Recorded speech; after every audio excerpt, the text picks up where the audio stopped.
Good evening y bienvenidos to Chicago Tonight Latino Voices. I'm Alex Hernandez of Noticias Univision Chicago. We share every weekday morning at 5 and 6. Thank you for being with us today. A look at healthcare needs of recently arrived migrants to Chicago. Environmental activists on a recent ruling that could force city officials to allow a long-fought metal scrapper to operate on the southeast side.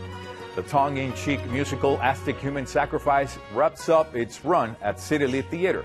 And an exhibition at the National Museum of Mexican Art places native Mexican cultures front and center.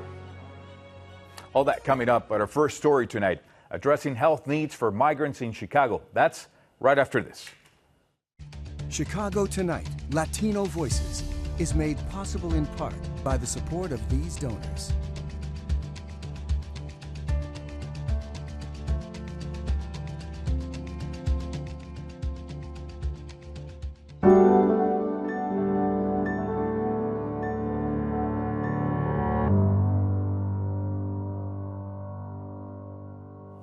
More than 10,000 asylum-seeking migrants have arrived in Chicago since last August. Their journeys have been long and often dangerous, spanning through multiple countries and having little or no access to health care. As part of the city's response, police stations have become makeshift shelters for new migrants before transitioning them to long-term housing. Recently, a volunteer team of medical students has begun making the rounds at those police stations to assist with the refugees' health needs. Joining us now with more are Sara Izquierdo, a first-year medical student at the University of Illinois, Chicago, and part of the volunteer mobile migrant health team, and Dr. Geraldine Luna, medical director of the Chicago Department of Public Health. I want to welcome both for joining us today. Doctor, you're no stranger to this show. Thank you and welcome back. Thank you. But I want to start with you, Sara, today. And you're part of this volunteer force working with migrants in the sheltering in the police stations. What are you seeing? What can you tell us about that work? So I'll give you a little bit of a glimpse on what our team does and who we are. In our majority, we are medical students who are volunteering with attending and resident physicians who are also donating their time to go to the police stations and provide medical care. So under the physician supervision, us medical students who are bilingual like myself and have certification to interpret are talking to patients, triaging, and then taking these cases to talk to the physicians on staff. And so we've replicated this model in over 10 police stations so far and several shelters, and it's been very successful. And what we're seeing in the police stations is a lot of things that you can see in a classroom, for example. A lot of times it's just because people are in close congregate settings, and so if one person gets a cold, the cold goes around, just like in a classroom. Dr. Geraldine Luna, what kind of screenings occur with migrants when they arrive here in the U.S.? Of course, when they come to the border, Alex, they get their screening for public health diseases, any threats, public health, but also immediate medical care and looking to establish chronic care, preventative care to keep them from, progressing diseases or fulfill the immediate needs. So when they come here in Chicago, it's pretty much that first screen that happens at the borders. They come different ways. They're bused into our city. They come by plane. We have migrants coming from O'Hare, or they just driving themselves to the city of Chicago. And here, the next thing that happens is pretty much the same. We go again under that scrutiny for public health threats, diseases, communicable diseases. And the other most important thing, or as equally as important, is immediate health care. If any pregnant ladies or any chronic conditions or acute over chronic comes to be, to connect those with the right spaces at the right time and keep these individuals safety. Right, give them that help that they need, definitely. Yes. Sara, what are the most common health concerns you're seeing migrants face? Well, honestly, the most common thing that I think I've seen is the common cold. Okay. So a lot of people have been on very long migratory journeys, and some people have been traveling for 6 to 8 months. And the way that they've been traveling is a lot of walking on top of trains through jungle passes. So this is a very young and strong group of people, but they're a little worse for wear right now. So injuries? some injuries from the migratory journey, but a lot of the injuries that we do see are older injuries. So what our responsibility has been in these cases is to connect them with follow-up care to make sure that those injuries are taken care of and have been appropriately assessed. Dr. Luna, should police officers in these stations, or even Chicagoans in general, be concerned at all about any transmissible diseases? Communicable diseases, I would say no completely. Like, we have had varicella cases, which is a disease for people that just don't know. Chickenpox is a common way of knowing it. Diseases for children, pretty much, in places where vaccination doesn't exist. And fortunately for Americans, we have had 0 transmissions from immigrants to any other Americans serving the migrant community. And it's because we're heavily vaccinated. Our children are vaccinated as part of the protocol when they're enrolled in schools. And we're speaking specifically from the migrants that have arrived to Chicago in the past 10 Exactly. I'm months concentrating, or so. Right. my specifics are migrants from Chicago. And heavily that natural immunization that happens when we as children or whatever time we contract diseases. So at this point, public health threats, we don't see anything that has happened. Any of our police been contained or haven't been infected by any of our migrants, and we continue to be making sure to those vaccinations, connecting with medical homes, making sure individuals get that preventative care. Children that are integrating very quickly to school, joining camps, summer camps, and all these events that we want them in the resettlement process. And any COVID cases? We no COVID cases so far identified, concerning.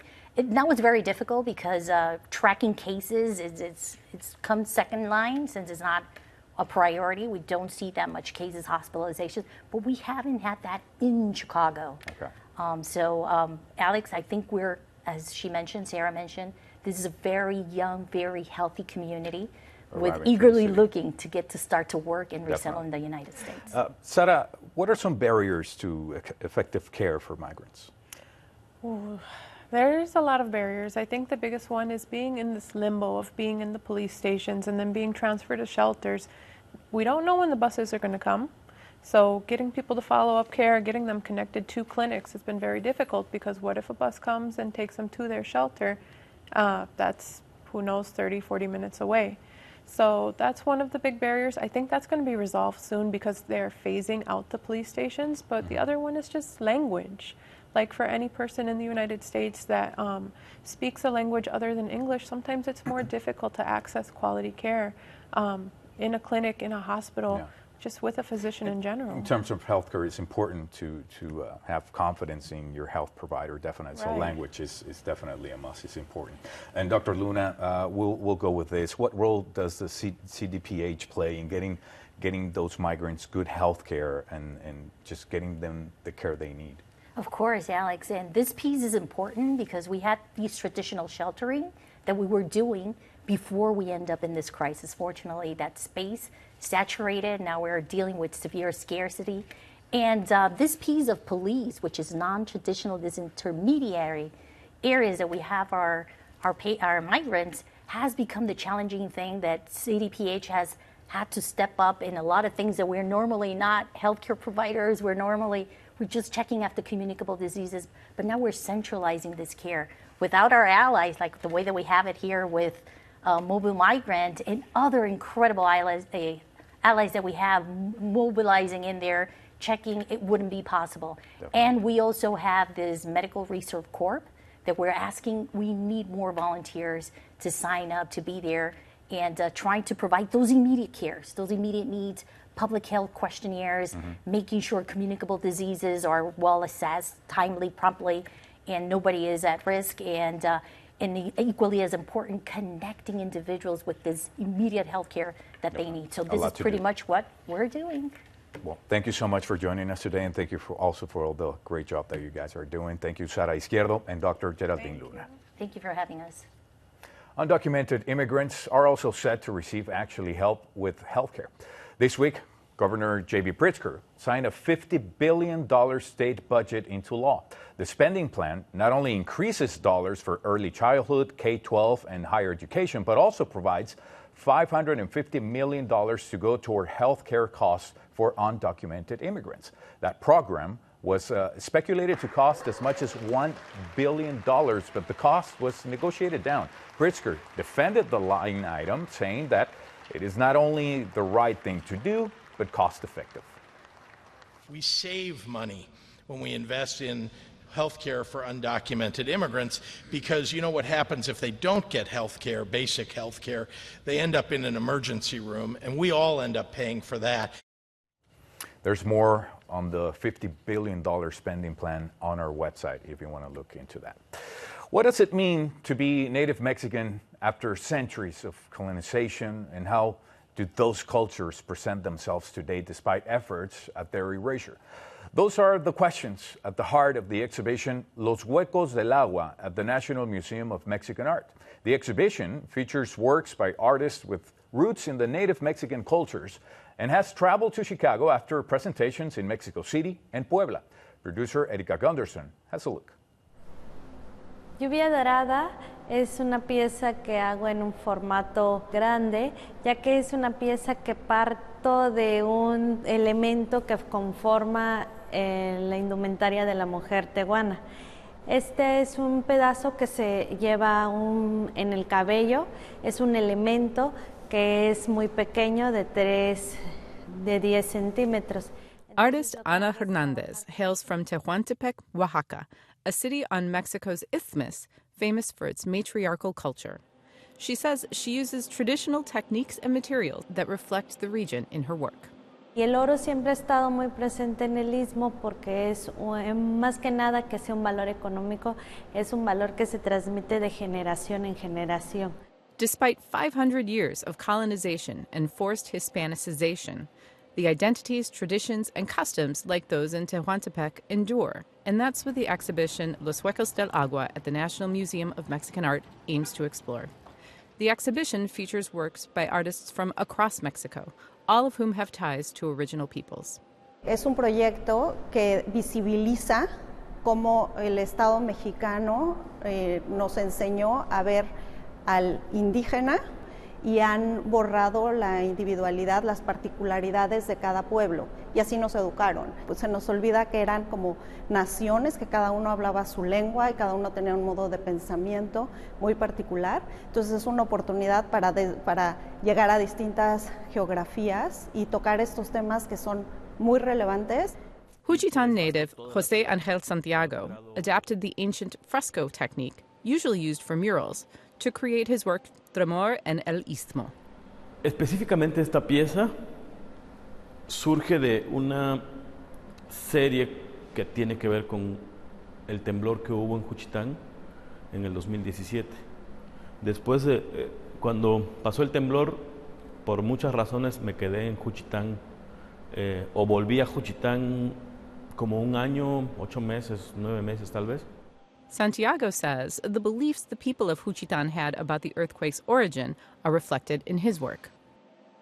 En el transcurso de ese tiempo hubieron muchas conversaciones, muchas pláticas con personas de la comunidad y digamos como en el proceso de la catástrofe ellos mismos se preguntaban, ¿no?, por qué había temblado de esa forma. Y eso es muy valioso, creo que ese debe ser el papel de los museos, no decir esta es la realidad, sino con tu comunidad crear esos diálogos y llegar a otras perspectivas de una realidad.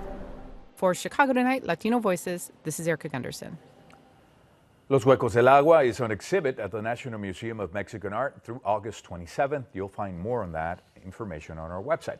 Up next, pushback on a recent ruling regarding a metal scrapper operating on the southeast side.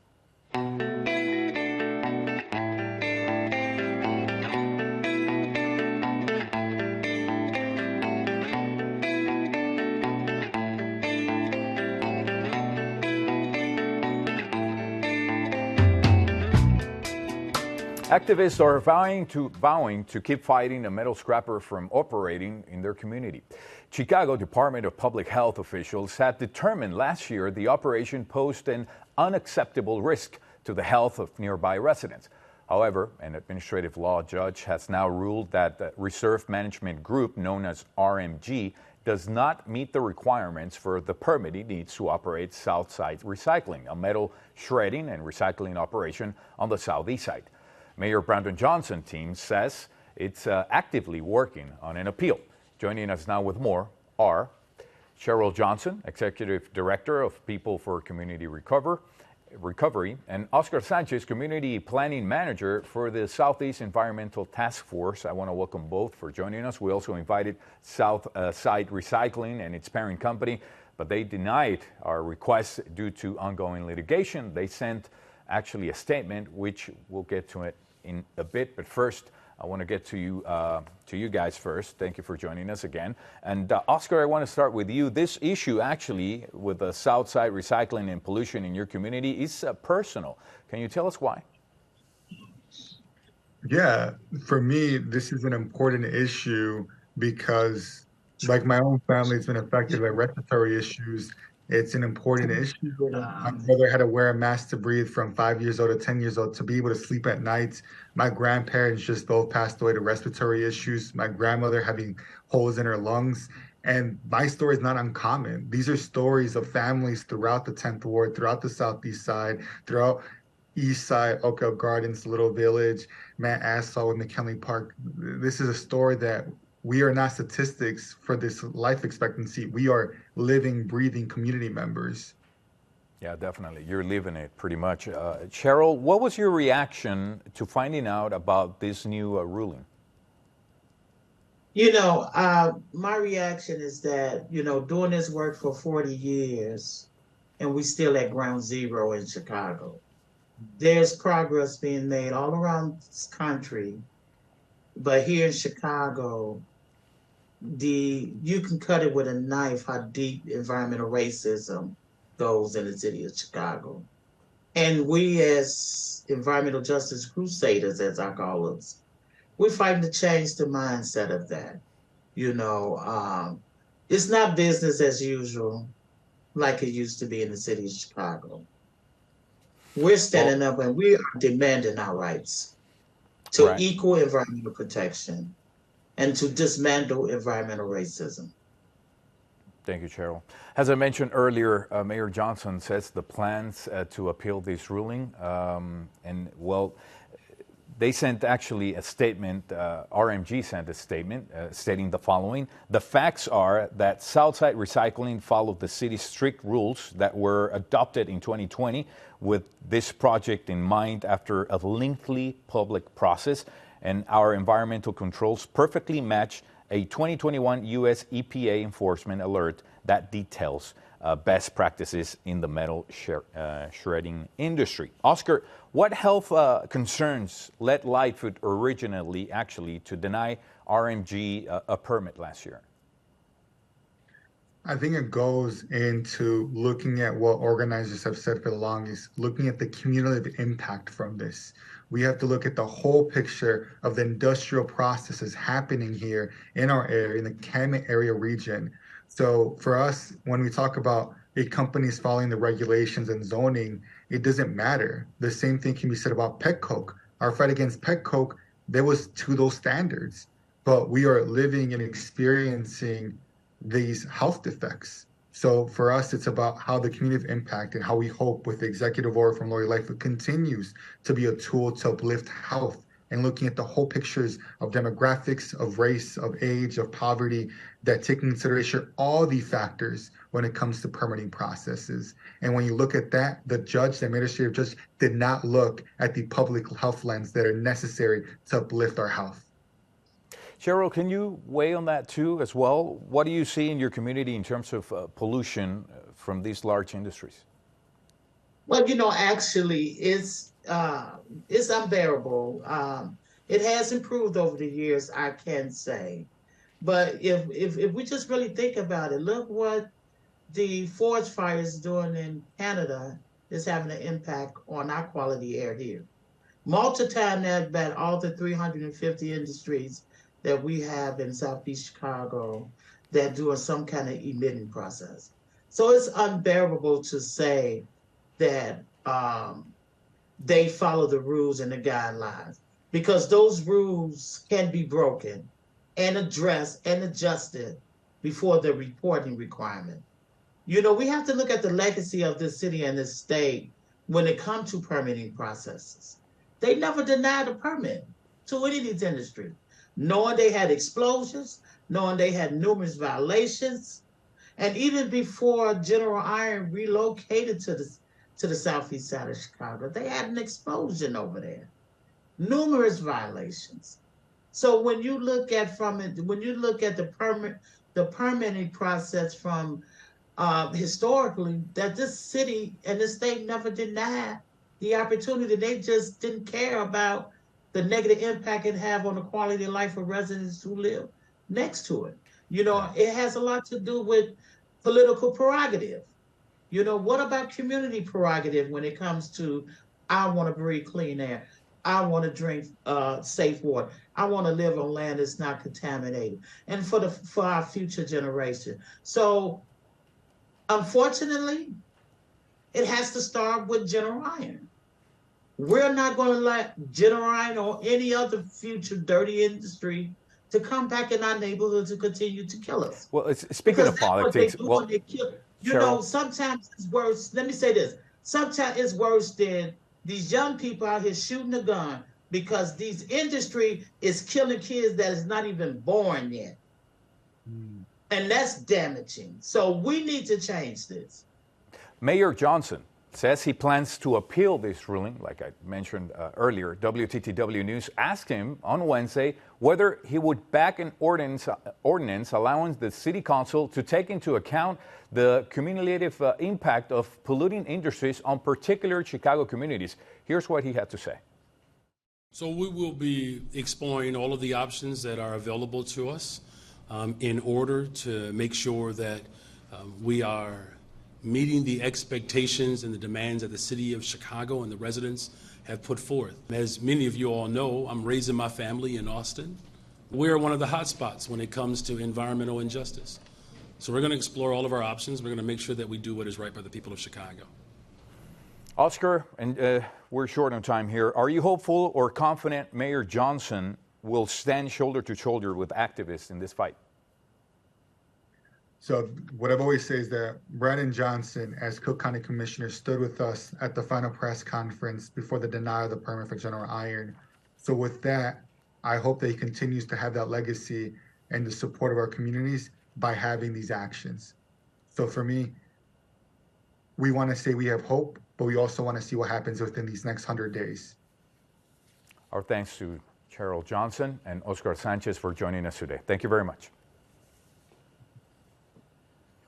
Up next, human sacrifice on the Chicago stage. We explain right after this. Don't go anywhere.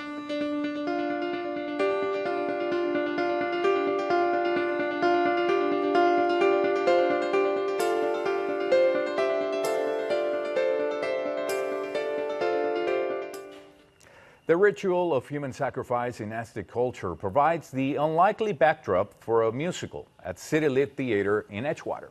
Though the setting might be an unusual one, the tongue-in-cheek plot has some familiar beats.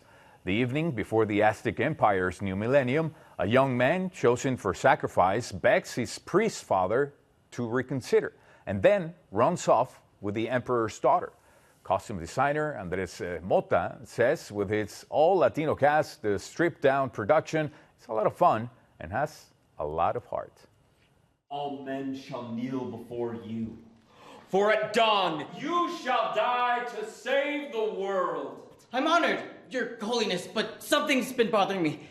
Since I'm Mexican, like born and raised, I knew that one of my duties was show how pretty and beautiful everything is built, everything is worn and made. That's what's bothering me. Every day you sacrifice a man to the sun god. So play with the textures, taking note of the natural materials, with the cotton and the colors, all the stones, all the metals, and all these little components that they have, and make it like a little minimalistic. When you become one with the sun. Since we don't have all the information that is accurate, we have to use some part of our knowledge It might be right, it might be wrong, but also we can make the connections with what we feel, what we see, and what we can imagine, and what the script gives to you. You must rid yourself of these doubts! Being in a script that it was written by 2 American people, it makes me very happy to bring a mystical story like this one here in the US, and also makes me very happy that they choose me to share this production or this creation, and we can build everything together. I don't know, it's very cool. The chosen one. Aztec Human Sacrifice runs through the City Lit Theater through June 18. You'll find more details on tickets on our website. Well, that's going to be all for us tonight. Don't forget to tune into Noticias Univision Chicago every weekday morning. For all of us here at Chicago Tonight, Latino Voices, I'm Alex Hernandez. Muy buenas noches.